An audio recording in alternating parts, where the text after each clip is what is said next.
monté 4-5 sociétés depuis mes sorties d'école, Sud Télécom.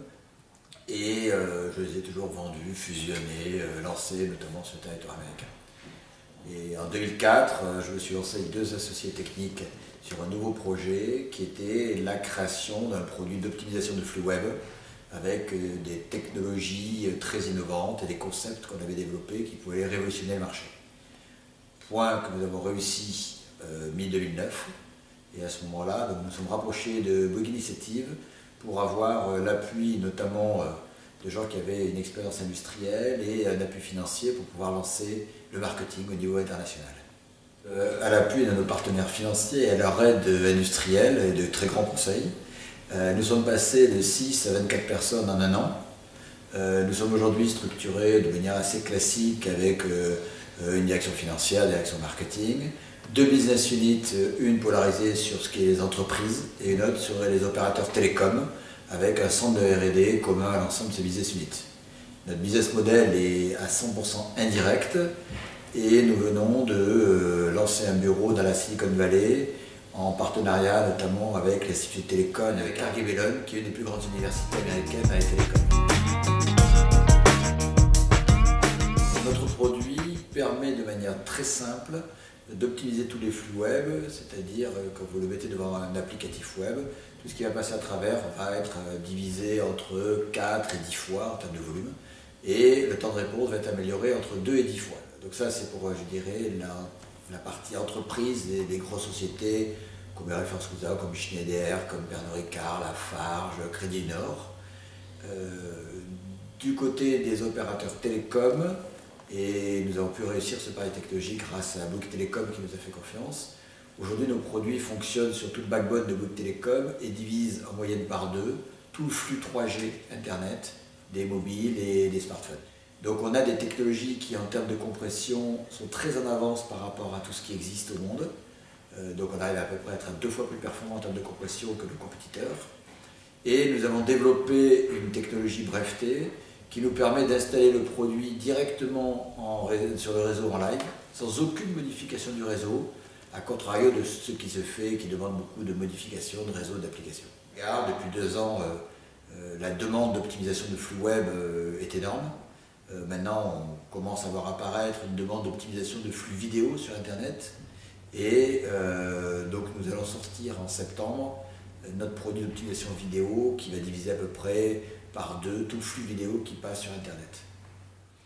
L'intérêt qu'il y a chez Bouygues Telecom est double. Déjà, on va diviser de manière drastique tout le flux qui va passer sur leur backbone, ce qui leur permet de ne pas augmenter leur bande passante. Ça va leur permettre de mieux gérer la bande passante radio qui n'est pas limitée, donc de pouvoir mieux accueillir leurs clients et de ne pas être obligé d'investir dans de nouvelles infrastructures. Et ça va amener une qualité de service de leurs utilisateurs plus forte, puisque si on surfe 2 fois plus vite, et bien évidemment, on va mieux consommer, mieux acheter, et la qualité de service va être augmentée, donc la satisfaction client va être plus forte. La rencontre avec Bouygues Initiative s'est faite lors d'une levée de fonds. On était en train de lever des fonds, on travaillait avec un fonds financier très classique qui nous a demandé de trouver un co-investisseur technologique, parce que même si tous nos clients disaient que la technologie marchait très bien, qu'ils en étaient très satisfaits, ils avaient besoin d'une caution de sachants dans le monde pour pouvoir aider et dans la levée de fonds et sur la durée. Là, nous avons choisi Bouygues Initiative de par son positionnement et surtout par rapport à la qualité des intervenants dans le fonds. On a eu un très très bon relationnel avec les gens qui gèrent le fonds et on a estimé qu'ils allaient nous apporter une valeur immatérielle forte en plus de la valeur financière.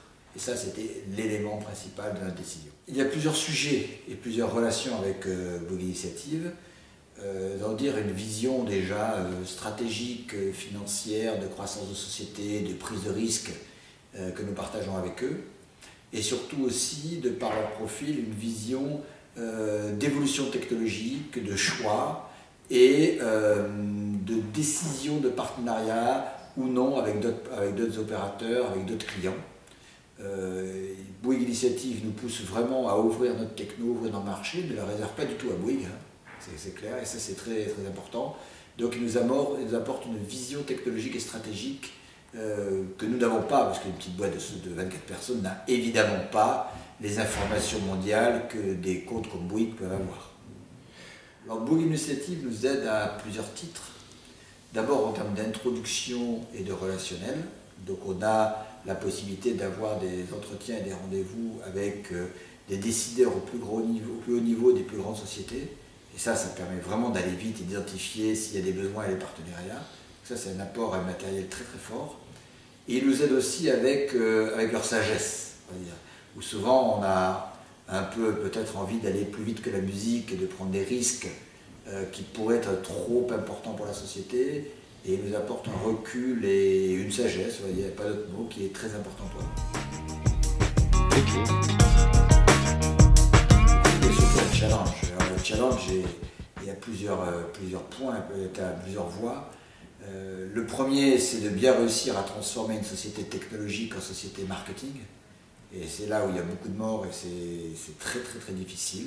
Donc on est en passe de réussir ce challenge. Le deuxième, c'est d'arriver à faire en sorte qu'une technologie française soit reconnue au niveau mondial. Et pour ça, on n'est pas forcément bien armé en termes de langue, en termes d'éducation, en termes d'environnement. Bon. Donc on est aujourd'hui en train de discuter avec des très gros intermédiaires, des très gros intégrateurs, essentiellement américains, pour qu'ils intègrent nos technologies dans leur offre, de manière à bénéficier d'un effet de levier commercial absolument mondial. Maintenant, on pense essentiellement marketing et commercialisation, c'est le grand challenge. Et ça coûte en fait bien plus cher que de la R&D, et c'est bien plus aléatoire. Donc le challenge maintenant, c'est le marketing et la commercialisation.